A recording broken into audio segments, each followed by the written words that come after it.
Salman F Rahman বাংলাদেশে একচ্ছত্র ব্যবসা গঠন করেছে এবং তার পরিণতি কি হলো সেটি আপনি দেখতে পাচ্ছেন।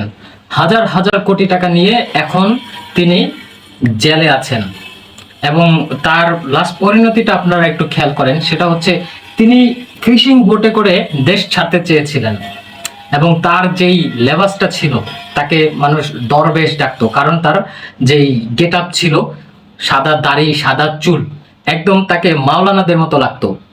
কিন্তু জীবন বাঁচানোর জন্য জেলে তিনি যাতে পুলিশের কাছে ধরা না খায়, বাংলাদেশের মানুষের কাছে সে যাতে ধরা না খায়, সেজন্য তার এই লেবাসটি তিনি পরিবর্তন করেছে এবং সেটি দেখতে খুবই অদ্ভুত উইয়ার্ড লাগছে।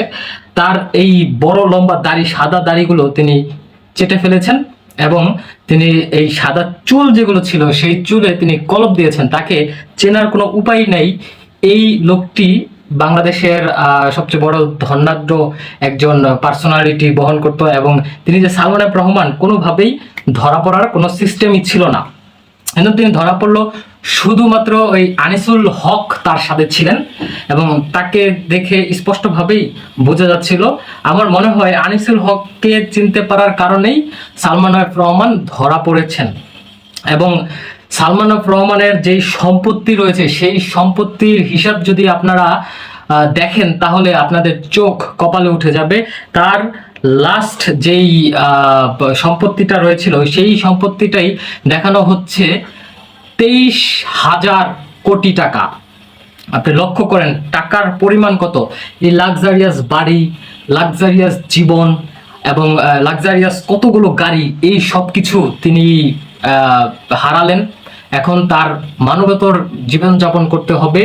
তিনি, আমার যতটুকু মনে হয়, তিনি যেই পরিমাণ বাংলাদেশের ক্ষতি করেছেন এবং পুঁজিবাজার যেভাবে ধ্বংস করে দিয়েছেন, আমার মনে হয় তার সম্ভবত হয় 12 বছর জেল হতে পারে এবং কোনো কোনো ক্ষেত্রে তার জেল যাবজ্জীবনও হতে পারে। কারণ অনেক মানুষের জীবন তিনি নষ্ট করে ফেলেছেন, অনেক মানুষের জায়গা সম্পত্তি লুট করেছেন এবং এই সব অ্যামাউন্ট তিনি রাজনীতিতে খাটিয়েছেন। এবং আপনারা সবাই জানেন তিনি শেখ হাসিনার অর্থনৈতিক অ্যাডভাইজার ছিলেন। শেখ হাসিনার যখনই টাকার প্রয়োজন ছিল তিনি সেই টাকা ম্যানেজ করে দিতেন এবং সুবিধা অনুযায়ী সে পলিটিক্যাল পাওয়ার পেয়েছেন, ক্ষমতা পেয়েছেন এবং তার যেই ব্যবসা হচ্ছে বিস্তৃত করতে হবে সেই সুযোগটা তিনি পেয়েছেন।